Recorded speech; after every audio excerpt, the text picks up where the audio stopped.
goes away, but we can't give up a layup. Rachel, if she takes your man, that will probably turn you into the new man over there in 2-on-1. You guys can drive it now, you can make the extra, you can dribble, you can do whatever you want. But we have an advantage, we want to score. Okay? Ready? Roll in the stance, hit, bring the play, go. Good. Good. Extra, ready, shoot. One more. Oh! Good. And then we want to teach one more extra. Just because we made one doesn't mean we have to shoot. You can pass it right back. You want to keep going, same route, same route, same. Were you open on the initial catch? Did you need to pass it first? Could you shot it? Yeah, good. And we want to promote that mentality, right? Right? Good, great shots. Great, move on. Good to great, not great to good. Ready, go. Oh, good defense. Good job. Hey, good job, Alfie. You see she's coming at you, right? So what's the solution when she's coming at you? What can you do? Maybe make another move. Right? Maybe make it, don't just pick up your dribble. But again, that's why if we can teach the help to go at the offense versus stand back and wait, great things will happen. You can be off. There, you got your middle. You got ready to your offense. The root is behind you. Ready to your offense. Back up. Ready, roll the stance, go. Play. Okay, go in. Be ready, guys. Be ready. Go. Good. Rebound. Fight, you're on. You got the advantage. Put it up. Okay, good. Come on, guys. So that's an advantage of that's an example of a late second quarter drill. We have a ton of fun with that. And I love advantage stuff. I'm huge. So 4-on-3, 2-on-1 drills. Man, we call that 2-on-1 shooting, and we actually make 20, and the guys are having a great time, and you're watching them really get a feel, and there's some chemistry occurring, especially on offense. And then on defense, we really promote the biggest mentality in the game. You can do two things at once, right? We said earlier, you can help off the corner, you can make him pick up the ball early, and you can guard your guy. You can do both. We're capable enough, we're athletic enough. That's the mentality on defense. You've got to be ready to guard two people. You got to expect to be in a situation where you're stuck in a 2-on-1. If you play with that mentality and teach that mentality, practice is a little bit more challenging than a game because you're always in a disadvantage. And you get into a game, oh, wait, it is 5-on-5. We do have a second person coming to close out. And then all that stuff that we did there, we teach it based on our closeout rules. So in this drill, if I had one of my guys flying past the shooter, right, I would get upset. The only caveat, the only key to my flyby rules is we say you have to be second jumper. Okay, so if you're the defender, if you're the first jumper, you're dead. If you're the second jumper, meaning he's already left the ground to shoot, okay, now you're allowed to challenge. And that's how we play from there. And I think it helps promote some discipline. And then again, keeping the ball in front. I think if the ball's in front of you, good things will happen, right? Any questions on any of that stuff? I know it's a ton I'm throwing at because it's not one topic, right? So I'm a little bit all over the place, but anything? Coach, are you a fan of box out drills? Like yeah, in that scenario, yeah, in this context? Such a good question. So again, because I'm going back and forth, I'm not on one thing. So yeah, we talked about boxing out the other night.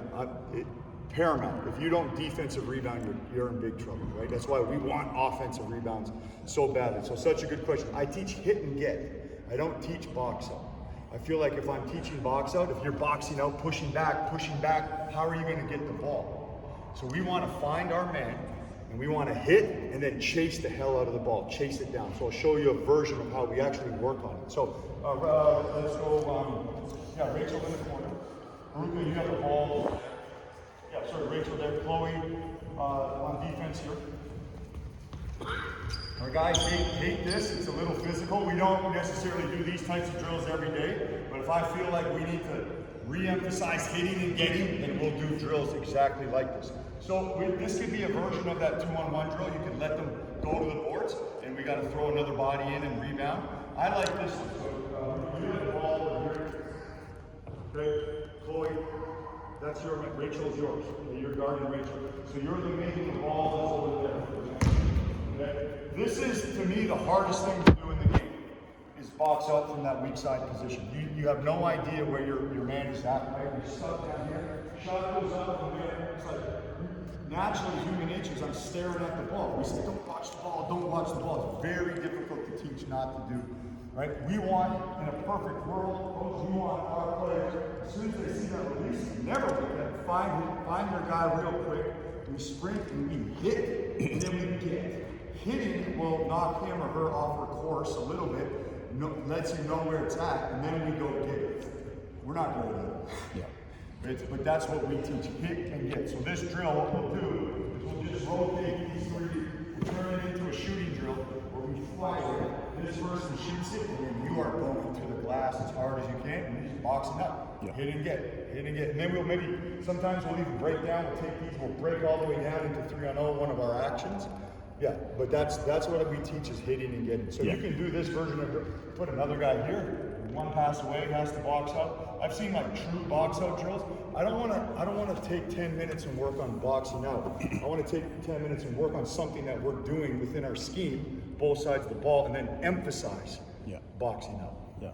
Would you hit players who are just standing around on the perimeter? I mean, we don't really emphasize a lot to do with players just standing out there, but recognizing if they're traveling to the hoop. Yeah. So everything we do offensively is 80-20. Yeah. Meaning 80% of the time you got to follow our rules. What's our automatics? What's the play we're in? You got to get 20% is your field.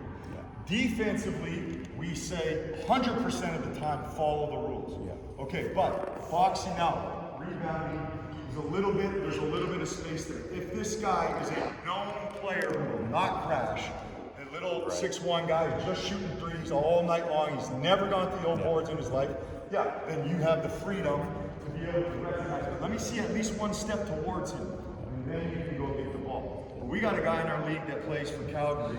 If you ever want to see the best offensive rebounder you've ever seen in your life, look up Matthew Kamba. He plays for Calgary and absolutely destroys our league. 6'5" guy, not too big, not too small, but effort to the old boards is a nightmare. Like constant. So we have to put two guys on him. Like who's ever guarding Matthew, like you have to, I don't care, even before the shot goes up, you're leaving your assignment and you're going to find Matthew. So that's also a huge part of the game is personnel, right? Knowing who does what. Yes, we're a no middle team, but maybe there's somebody who's just amazing with his left hand. We are not going to send him to his left hand. So we will flip the scheme for that guy for sure. Yeah. That's kind of like that 80-20 process. Great question. Very good. Rebounding, hardest thing to teach, and probably in defense, like boxing out, hit and get, whatever you want to call it, probably one of the hardest things to do in the game. Yeah. If you got a guy that's crashing. Undersized. Undersized team, still the same philosophy. 100%. Hit and get. Hit and get. You got to probably get it even quicker. Yeah. You got to have more get than even hit, probably. Like we're flying around. We say things like bodies flying. I want to see bodies flying. We are flying around, fighting, running into each other for loose balls. We both run into each other and it falls on the ground. The other team happens to score. So be it. We'll live with that situation. The paint's loaded. Sorry to take. No, the paint's loaded. You got 3 bigs in there, 2 bigs in there early. Yep. Boxing out from inside. What do you? Where's your man? Like, can you just grab it right away? Are you doing anything early as far as fighting them out of the paint, or? Yeah, for sure. Yeah. For sure. So we have stuff when we want to win the block, right? Yeah. We if we have if they're, for example, I might play a team nowadays that goes nowhere near the paint. Right.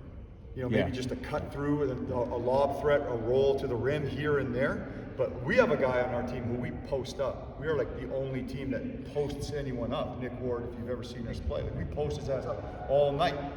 That's like a rarity, right? But from a rebounding standpoint in there, again, like, who are you playing? Are they shooting a lot of threes? You look at the analytics, you'll play a team that's 64% of their shots are threes. You'll play a team 48% of their shots are, well, if 64% of the shots are threes, there's not gonna be a lot in the paint.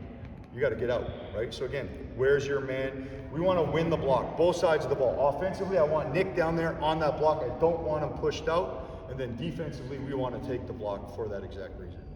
Yeah. Great question. Yeah. You guys can sit down as well. Thanks. Yeah.